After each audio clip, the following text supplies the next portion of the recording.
between the time when Anons waged war against Scientology and the rise of the dank memes of Gamergate, there was an age undreamed of, when scores of faceless Xbox fanboys spammed the comments of defenseless pro-PlayStation YouTubers.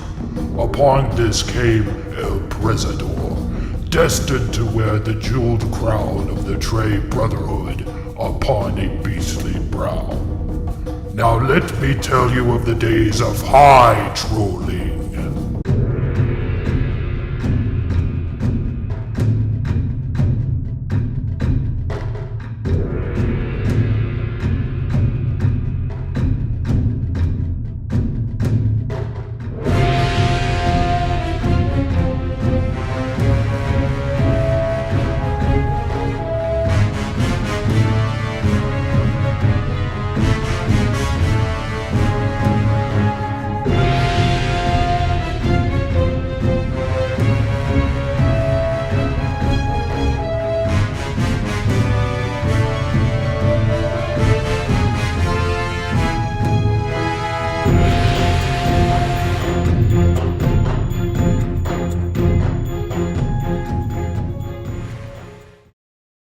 It is March 19th, 2007. The PS3 has been on the market 4 months. The YouTube console war is still in its infancy. A new troll named Chad Warden suddenly appears, touting the pros of the PS3, and instantly goes viral. He posts a total of 4 videos and then vanishes mysteriously from YouTube. Sup, bitches? It's Chad Warden here. Alright, I'm talking about that PS triple. The PS triple. I ain't talking about that Wii. That Wii shit. People will be talking about how it's all new and shit. But you know what I'm trying to say? I'm trying to say is that, come on now, Wii? Come on, that little controller, baby, that looks like a dildo. It's February 2008. Anonymous begins its war on Scientology and demonstrates how to effectively establish a multimedia brand for a trolling group.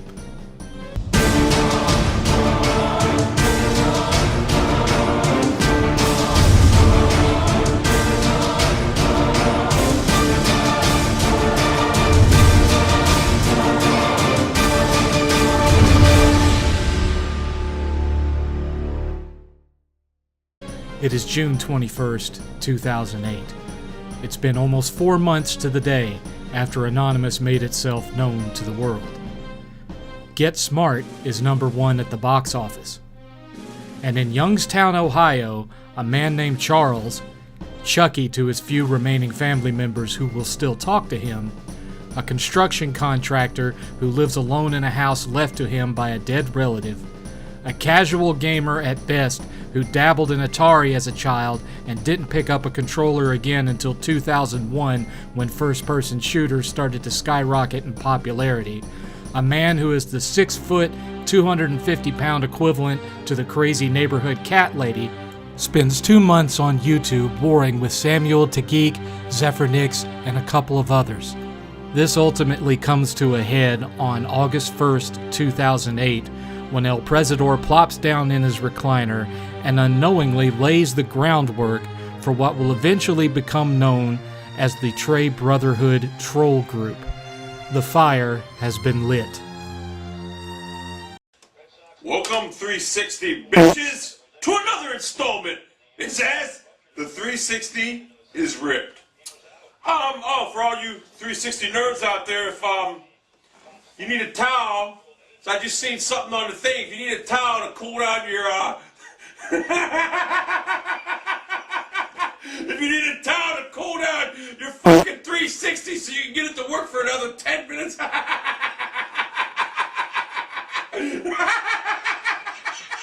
Hey, a fucking towel! Hey, you need a fucking towel to play a game. Hold on. Someone, I need to get a towel ready to get it wet.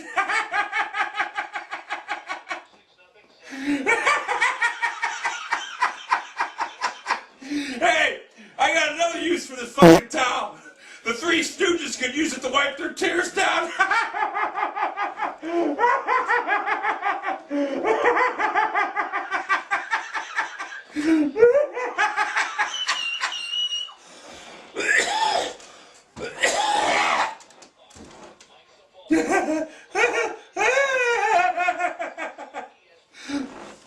Hey, does this look familiar?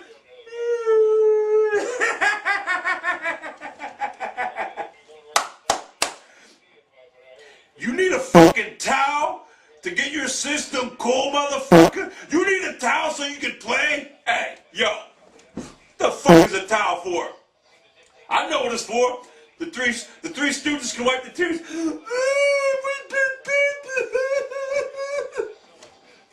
I like how I got you guys known as the Three Stooges now. Hey, I told you I was gonna make you nerds famous. You should be thanking me. Fire up resistance, baby. Fire up resistance. Fire it up. There is no Brotherhood, not yet, but several of the established Elpresador staples, destined to become instant YouTube memes among both Brotherhood members and 360 fanboys, are laid down into the canon here. Whether planned or improvised is anyone's guess.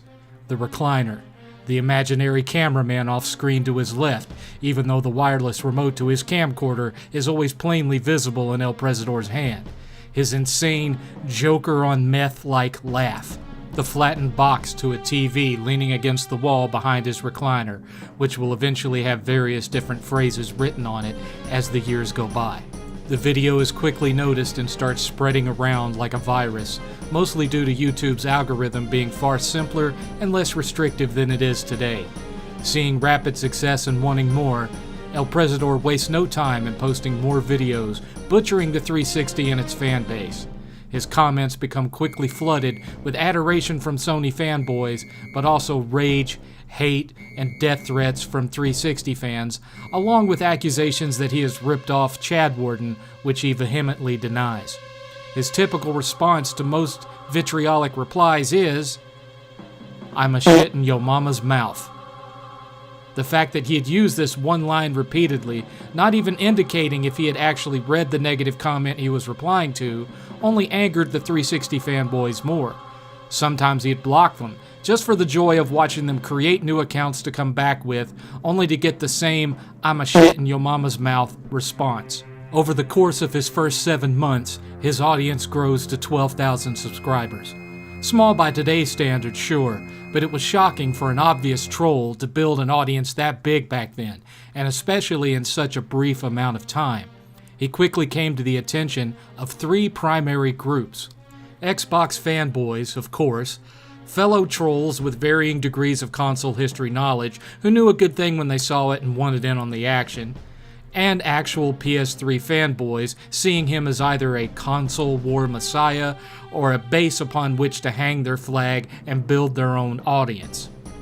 His first true opponents, Zephyrnix, El Baracho, and Samuel Tageek, had been replying to him for 2 months, representing the first in the sagas of the console war.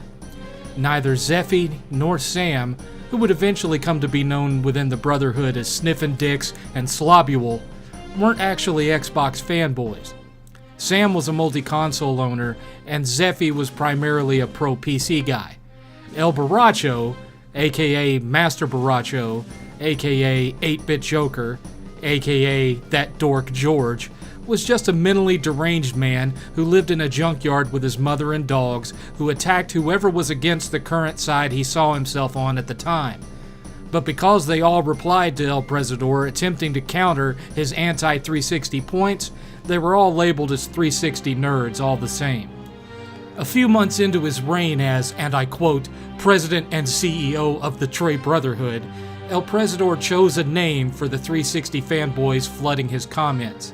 The name he settled on was an accidental misnomer, as what he was attempting to compare them to were the Weebelows, a Cub Scout term that was short for We'll Be Loyal Scouts.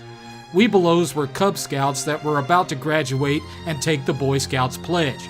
Translated through Elpresador's damaged brain, however, Weebelos became Weebles. 360 Weebles.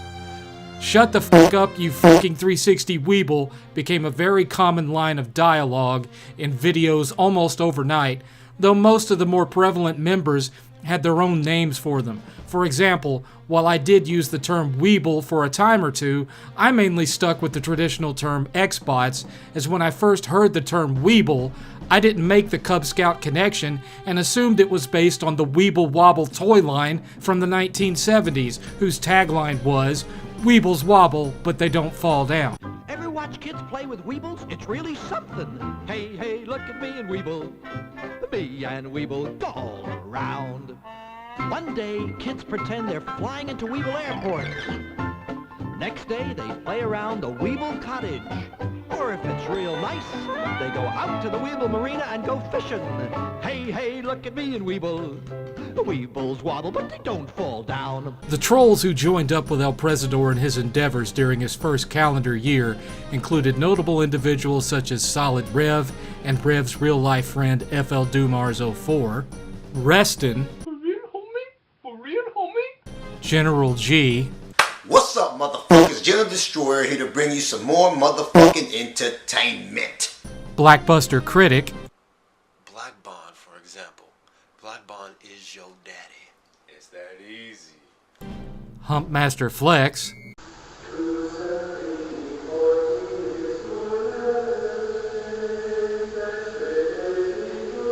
I pledge allegiance to the Trey of the United States of the Brotherhood. Infinite Retro, Hey guys, this is I actually missed doing videos on the couch. I might do this more often. I feel a little bit impersonal at the computer, kind of. and of course, yours truly.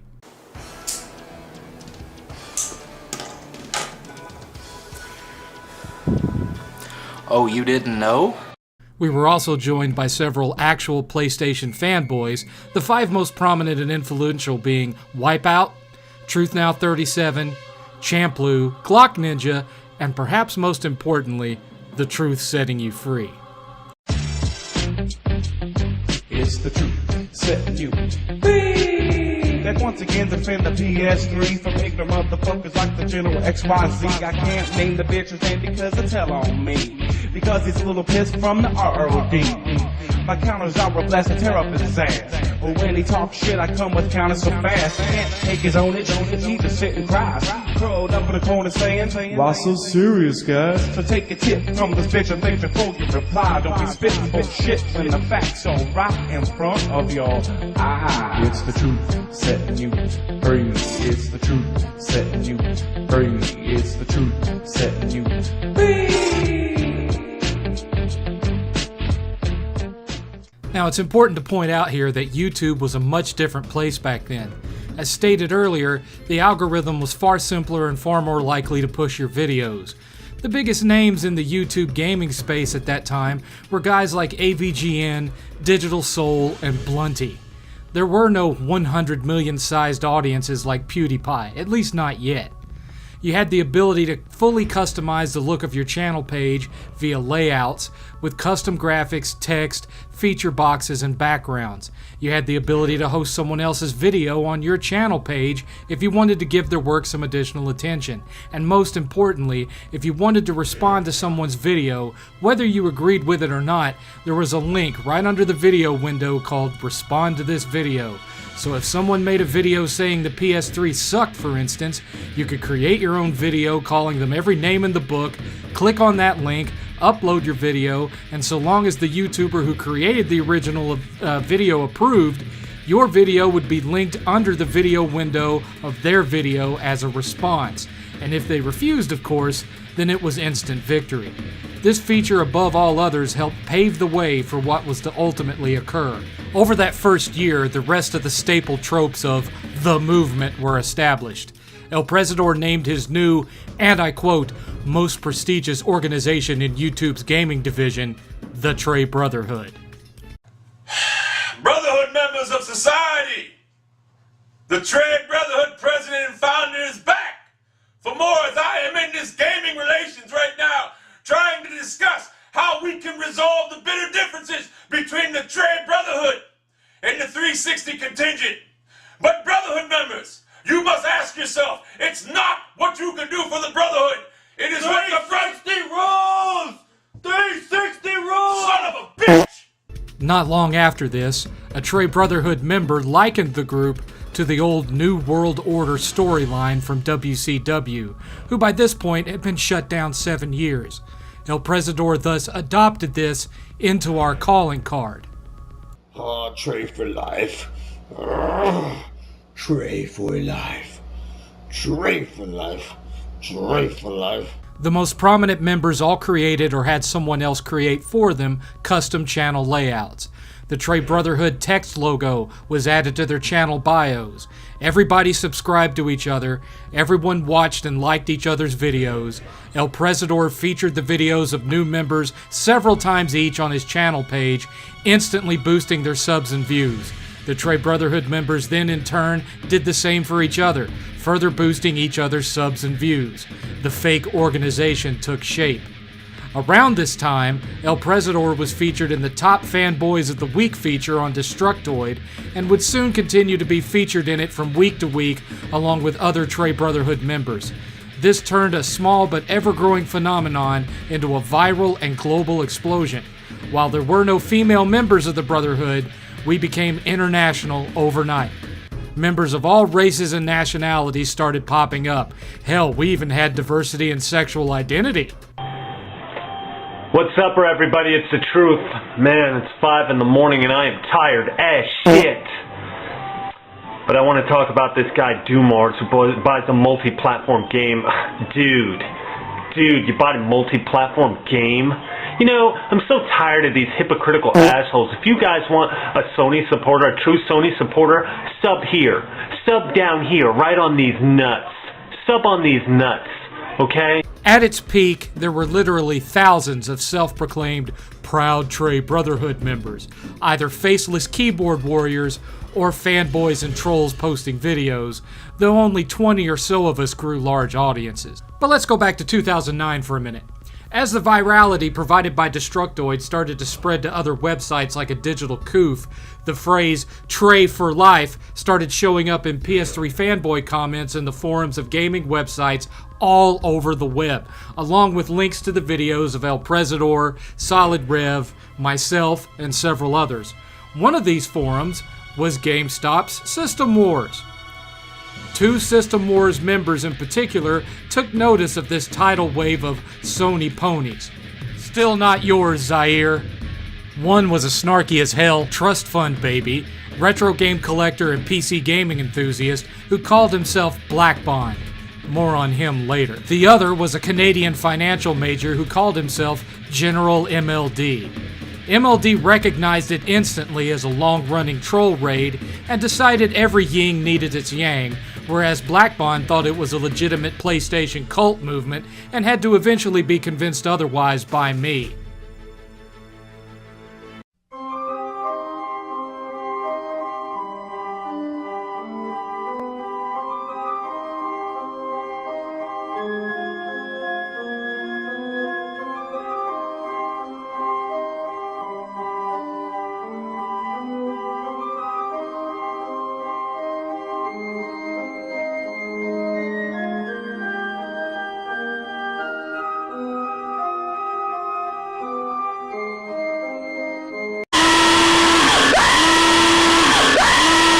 Ah, damn. Sorry about that. I totally didn't notice that was there. MLD wasted no time in establishing himself. He began posting videos countering the Brotherhood at a brisk rate. 360 fanboys, who'd up to that point had been either barely treading water in the Trey flood or huddling in small little circles trying to spam Brotherhood comment sections in an attempt to stay relevant, all flocked to him and more or less unanimously declared him their leader. MLD named the group the Xbox 360 Republic, meant to be a democratic opposition to the fascist cult of the Trey Brotherhood. One of his followers created an official Xbox 360 Republic forum, which was initially set up as your standard hug box where everyone towed the line and no one who considered the Wii or the PS3 the best console were allowed. The time for war had come to YouTube, and it was going to get bloody. But that, my friends, is another story.